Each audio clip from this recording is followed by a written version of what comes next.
Hey, we're Becki and Chris from the YouTube channel, Becki and Chris. We've been making YouTube videos now since 2016, and we've been longtime Adobe Premiere Pro users, and I've been using Premiere since 2001. Today, we're gonna show you how we use slow motion in our videos. So the reason we will use slow motion in our videos is, one, it just looks great. It really slows things down, makes it look very cinematic.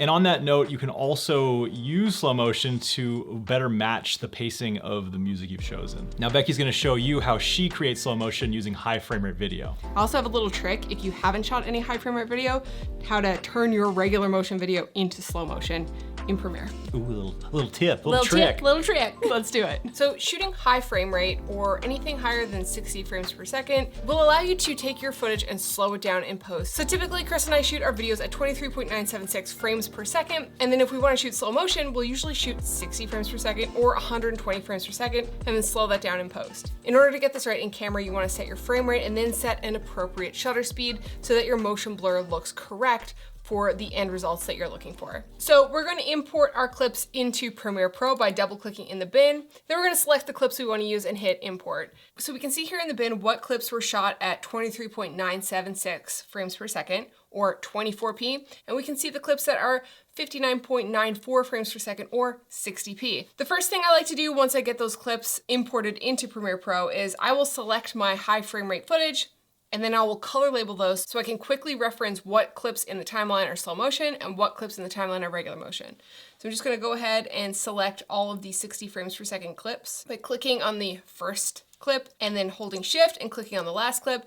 Then I'm going to right click, come down here to label, and then I'm just going to tag those as mango. Color labeling any slow motion clips, it will allow me to easily identify them in the bin and in the timeline, and this is kind of the workflow that I use for all of my videos. So there are two ways that we can make this footage play back as slow motion in your timeline. And the first one is how I prefer to do it. We do this by selecting all of your 60 frames per second clips. I'm going to right click on the footage, come up here to modify, down here to interpret footage, we're gonna click on that. So you can see here under frame rate, it says use frame rate from file. So we shot it at 60 frames per second, or we can assume that frame rate of whatever we want it to actually be. So we shot all of our regular footage in 23.976 frames per second. And so that's what we're gonna want our slow motion footage to play back at. So I'm just going to click assume this frame rate of 23.976. And then we're gonna hit okay.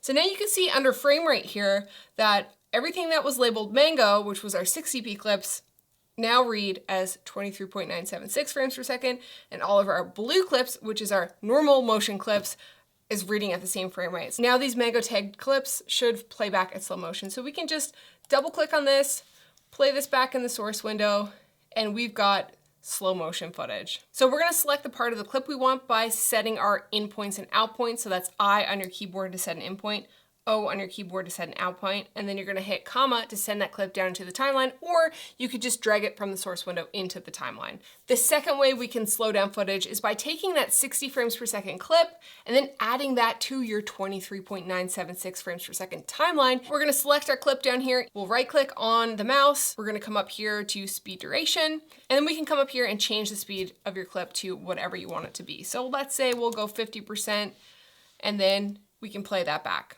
What if you only have normal footage, say you shot in 23.976 frames per second, but you wanna slow that down anyway? Here's a little trick on how you can do that. I've clicked on this clip here that is normal motion, we'll call it, and we'll just play back a piece of this footage. You can see it's playing back at normal motion, so we'll set our in points and our out points for the selection of that clip that we want. We'll hit comma to send that down into the timeline, or you can click and drag. Now we'll come down here to the sequence and select the clip that we want to slow down. We'll right click on the mouse, come up to speed duration, and we're gonna try this at 50%.